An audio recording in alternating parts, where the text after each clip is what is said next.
Te-am mult bun, dar trebuie să dorm. În continuare îi dau legătura colegei mele Mihaela, ca să pot să vin și eu cu ceva pentru dumneavoastră. Mulțumesc!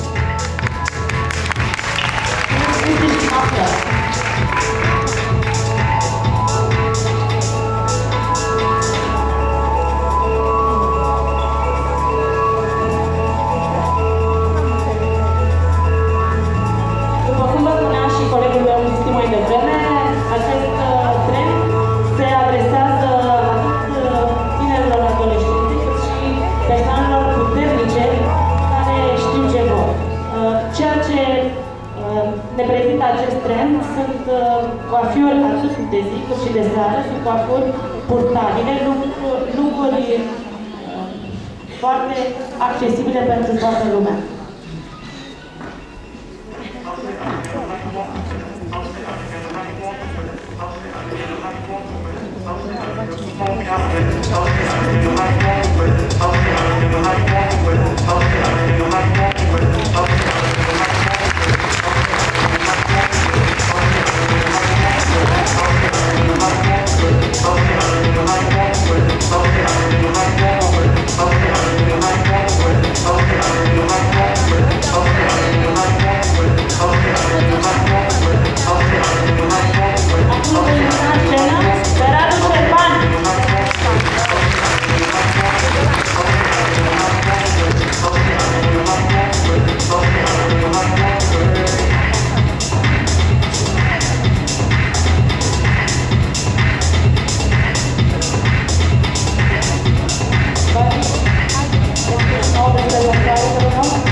Dacă este cineva să dea și muzica mai încet.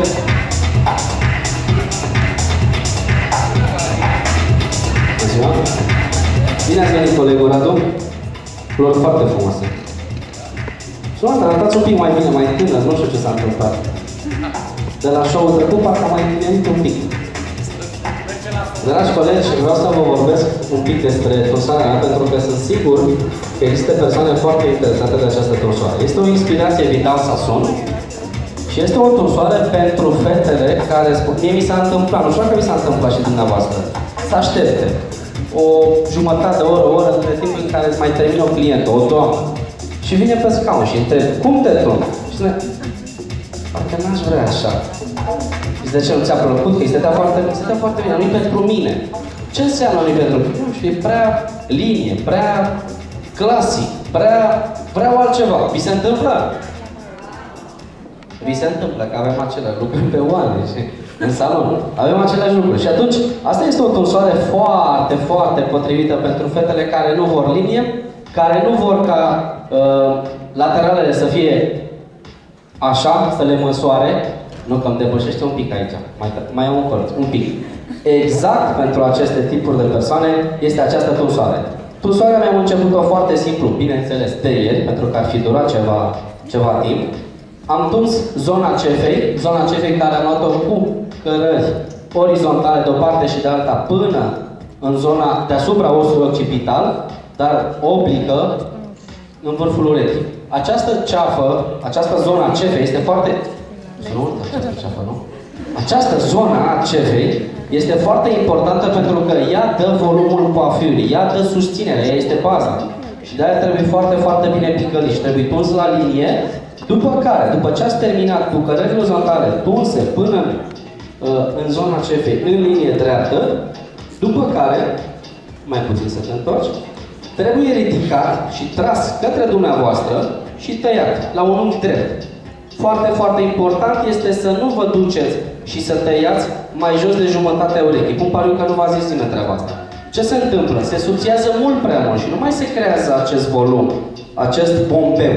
Dacă ne ducem mult prea jos, se subțiază. Sunteți de acord cu mine? Este foarte importantă această bază. Această bază nu a fost tunsă inegal, a fost tunsă perfect. Trebuie să mă credeți că a fost tunsă perfect, da?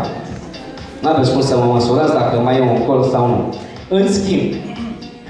În schimb, celelalte zone, și anume lateralele și calota, au fost tunse inegal. Este o tunsoare, spuneam, pentru persoanele care doresc și aerisire în păr, mișcare, și o să vedeți cum îl puneți, așa stă. Am și fire lungi,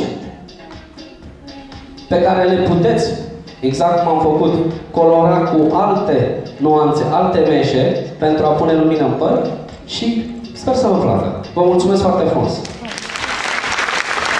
Pentru mine este aplauze sau pentru model? Pentru continuarea, deci vă rugăm frumos ca să știți că sunt pentru amândoi. Mulțumesc! Mulțumim, Bali, că a venit și colegul meu, Cristi, și are un model super. Aș dori să ne spună câteva lucruri despre culoare. Cu mare plăcere. Mulțumesc pentru această prezentare. Într-adevăr, superbul meu model se numește Raluca. Raluca mi este și clientă. De aceea, astăzi pentru dumneavoastră am ales să fac o propunere de styling de seară. Ca inspirație, dacă vreți, acea fotografie, așa v-ați rafinat. Este o propunere de seară pentru trendul Tokyo Jane. Raluca era blondă când e la casting, pentru că i-am realizat tunsoarea în salon.